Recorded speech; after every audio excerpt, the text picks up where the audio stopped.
एक समय की बात है, जापान में पहाड़ियों के बीच स्थित एक गांव में हिरोशी नाम का एक आदमी रहता था। वह अपनी बुद्धिमत्ता, दयालुता और कड़ी मेहनत के लिए जाने जाते थे। उनमें वह प्राकृतिक करिश्मा था जो लोगों को उनकी ओर आकर्षित करता था। लेकिन एक बात की कमी उन्हें हमेशा रहती थी कि उन्हें वह सम्मान नहीं मिल पाता था जिसके वह हकदार थे, और इसका कारण उनकी 6 आदतें थी जो उनके विकास में बाधा बन रही थी और उन्हें अपनी क्षमता तक पहुंचाने से रोक रही थी। एक दिन वह पहाड़ की चोटी पर गया जहां एक साधारण मंदिर के एक कोने में जैन गुरु रहते थे। मास्टर अपनी बुद्धिमत्ता और ज्ञानोदय के लिए पूरे क्षेत्र में प्रसिद्ध थे। जैसे ही उसने हिरोशी को अपनी ओर आते देखा, उसने बड़ी मुस्कान से उसका स्वागत किया और बड़े प्यार से उसे बैठने के लिए कहा। इसके बाद हिरोशी ने अपना दिल खोल दिया और जैन मास्टर को अपने संघर्षों और कठिनाइयों की कहानी सुनाना शुरू कर दिया। इन संघर्षों को वे अपने जीवन की सबसे बड़ी समस्या मानते हैं। उनकी सभी समस्याएं एकमात्र बिंदु यह थी कि उन्हें सम्मान महसूस नहीं हो रहा था। जैन मास्टर उनकी हर बात ध्यान से सुन रहे थे और बीच बीच में सिर भी हिला रहे थे। जब हिरोशी ने बोलना समाप्त किया और चुप हो गया तो जैन मास्टर ने बहुत शांत और सुखद स्वर में कहा, प्रिय हिरोशी, सम्मान अर्जित करना है तो दूसरों का सम्मान पाने के लिए आपको सबसे पहले खुद का सम्मान करना सीखना होगा, और ऐसा करने के लिए आपको उन बुरी आदतों को पीछे छोड़ना होगा जो आपको आगे बढ़ने से रोक रही है। हिरोशी ने जैन मास्टर की ओर आशा भरी निगाहों से देखा, क्योंकि वह यह जानने को उत्सुक था कि वे 6 आदतें क्या थीं और इनसे कैसे छुटकारा पाया जा सकता है।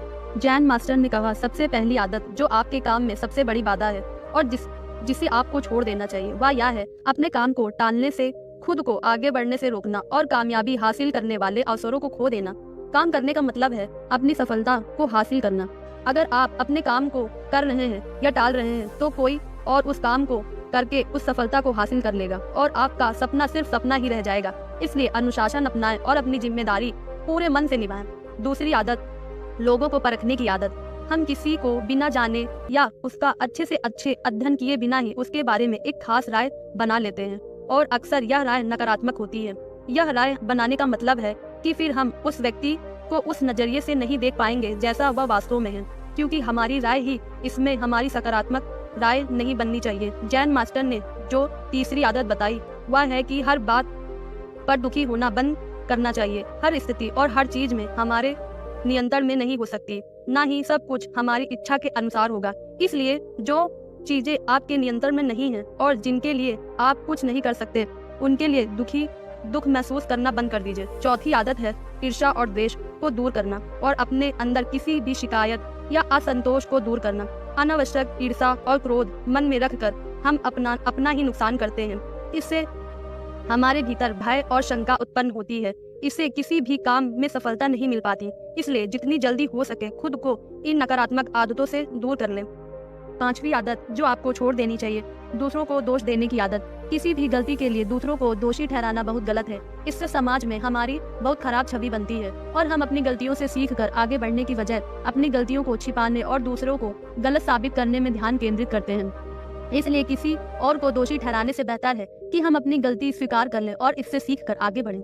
6ठी और आखिरी गलती, दूसरों से तारीफ सुनने की आदत। हम अक्सर दूसरों को दिखाने के लिए कुछ न कुछ नया करते रहते हैं। हर चीज के लिए चाहते हैं कि लोग हमारी प्रशंसा करें। अगर किसी बात के लिए हमारी आलोचना की जाती है तो हम दुखी हो जाते हैं। इस तरह हम लोगों के हाथों की कठपुतली बन जाते हैं। इसलिए हमें दूसरों की प्रशंसा की कोई आवश्यकता नहीं होती, जो हमें एक पल आसमान पर कर ले और अगले पल जमीन पर पलट दे। इसलिए हमें लोगों की प्रशंसा और बुराई तथा हमें क्या पसंद है और क्या नापसंद, इससे प्रभावित नहीं होना चाहिए। जो सही लगे वही करना चाहिए। नैतिकता पर कायम रहने के बावजूद हिरोशी ने जैन मास्टर से कहा कि आपने 6 बुरी आदतों के बारे में बताया, लेकिन बुरी आदतों को छोड़ना और नई आदतों को अपनाना बहुत मुश्किल है। जो हमारा सवाल यह है कि हमारा दिमाग नई आदतें अपनाने का विरोध क्यों करता है और कैसे नई आदतों को आसानी से अपनाया जा सके।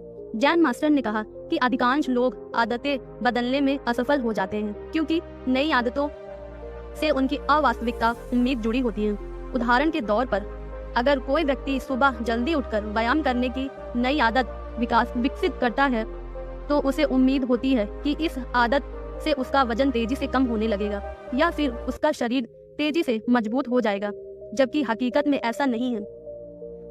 5वीं आदत, धन्यवाद का भाव। आप अपने जीवन में जो भी आदत विकसित करना चाहते हैं उससे जुड़ी चीजों के लिए ब्रह्मांड या सर्वोच्च शक्ति के प्रति आभार व्यक्त करना शुरू कर दें।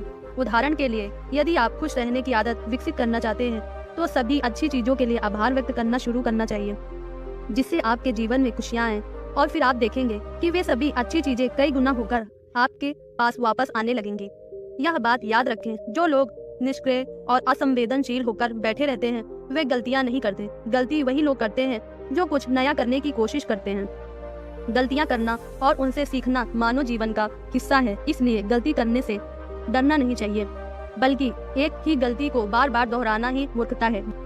इतना कहने के बाद मास्टर जैन ने अपना भाषण समाप्त किया और हिरोशी ने भी जैन मास्टर को धन्यवाद दिया और अपने घर लौट आया और जैन मास्टर ने जो कहा उसका पालन करना शुरू कर दिया। दोस्तों, मुझे उम्मीद है कि आपको यह वीडियो पसंद आई होगी और वीडियो में यहाँ तक बने रहने के लिए आप सभी को बहुत बहुत धन्यवाद।